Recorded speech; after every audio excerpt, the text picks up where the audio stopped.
Representative from the 97th.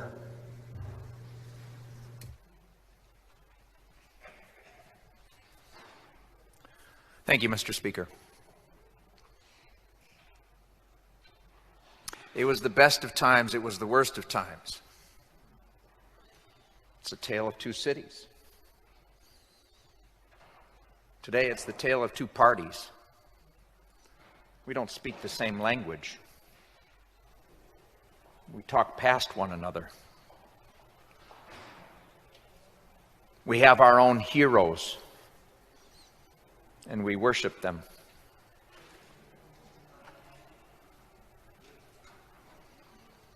We fight not for principle or policy, but we fight for personalities. I have a fear, Mr. Speaker, that America is a country in crisis.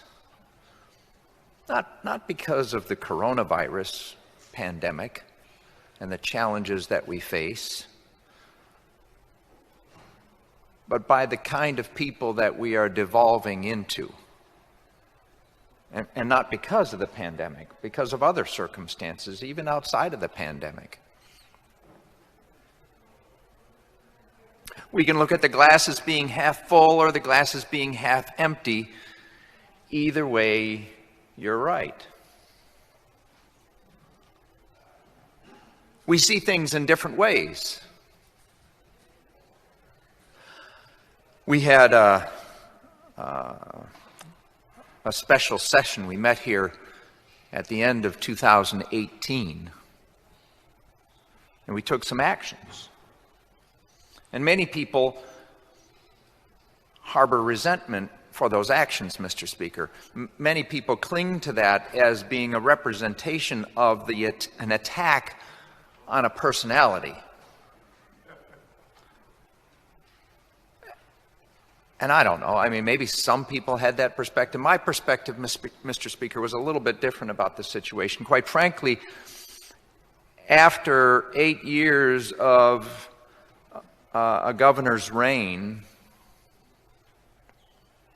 I think that, maybe we as a Republican legislature got a little too enamored with our leader. Again, personality. And I believe perhaps that we as a legislature had acquiesced all too often for the success of the governor. And then we got to post-2018 November election, and we got a little fearful about, well, what would those powers mean in a new administration?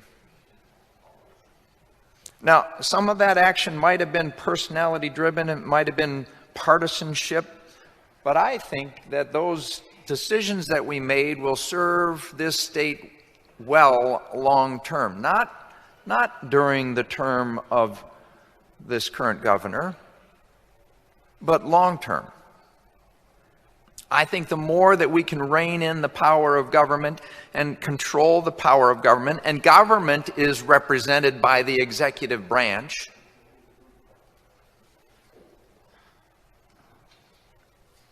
the more we can control that, the healthier and stronger our country will be long-term, Mr. Speaker. You go in the center of the rotunda, and you look up at the mosaics. They're beautiful mosaics. There's 4 words in those mosaics: justice, liberty, legislation, and government. Legislation is meant to restrain government for the protection of liberty and the ensuring of justice.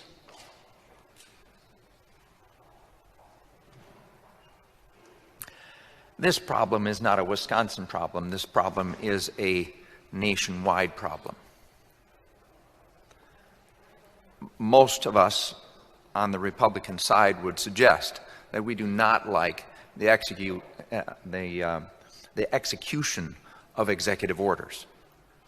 We don't, and that's true whether it's, a President Trump or a President Biden. We don't like somebody just simply with the stroke of a pen altering government.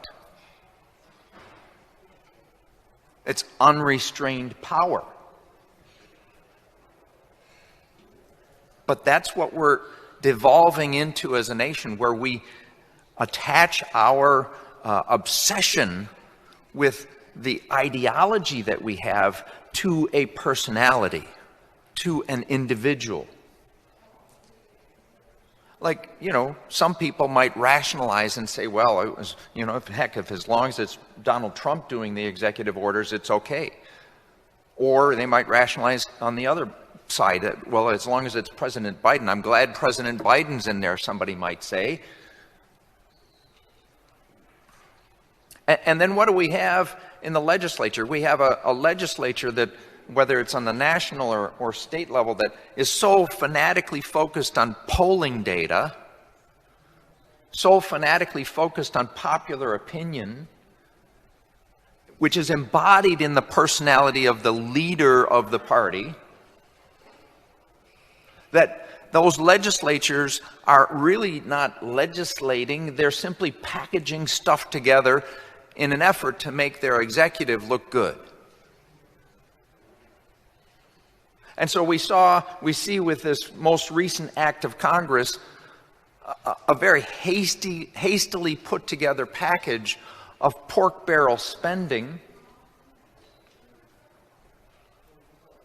designed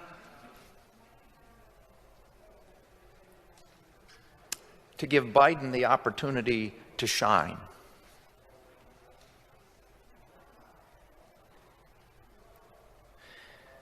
If the state legislatures don't own up to their responsibilities, if they don't represent the people, it's not going to happen in Congress. We know that Congress is broke. We know that. I mean, it's just broken. It needs fixing. We know that. So we're the last stand here. The state legislature, we are closest to the people, we are most responsive to the people. If we're going to protect and preserve this country as we know it, we have to recognize the importance of protecting liberty and ensuring justice through the process of legislation to restrain the government.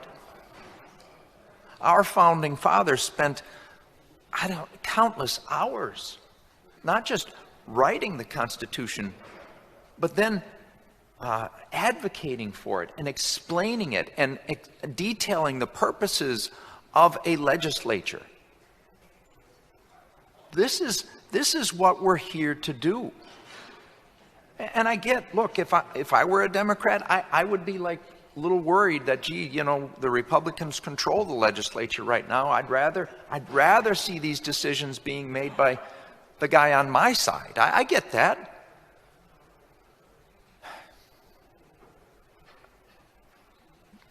And I don't know. I mean, somehow we have to figure out a way to communicate with the same language. That recognizing what we're here for, that we're an important part of the process, and we need to engage even if we lose vote after vote after vote. I know, it's easy for me to say, right? It's easy for me to say. But even if we lose vote after vote after vote, you still have a voice at the table. We still have these debates. If you're on the Joint Finance Committee, you still can have your say, and that can be reported in the press. We can still have the conversation, which is what we're tasked to do. That's our job. But if we just let a broken Congress just throw a whole bunch of money at an executive who can then just throw it to the state executives and let them do as they wish, where does this end? This is not the direction that our founding fathers had intended. This is not the direction that will preserve this great country of ours. We will devolve into personality politics. Heck, we might as well just have kings who have armies who fight one another.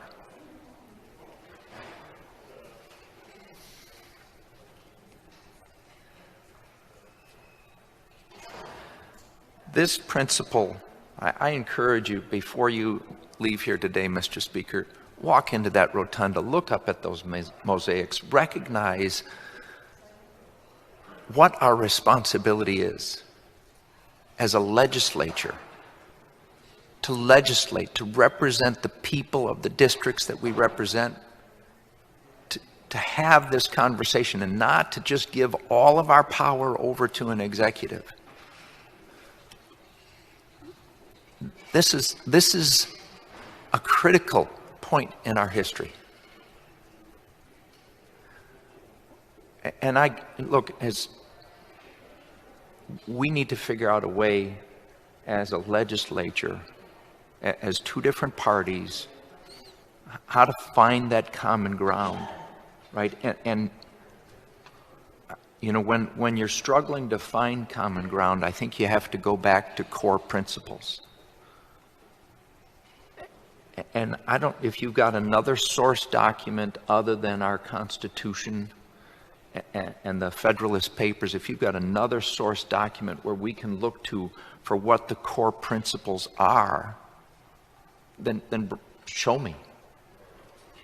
But I think that's the only way that we're going to be able to find a common language in which we can find common ground. This is a critical time. It's not going to happen. Our answers are not going to come from Washington, D.C. They're not going to come from there. Mr. Speaker, thank you for your time.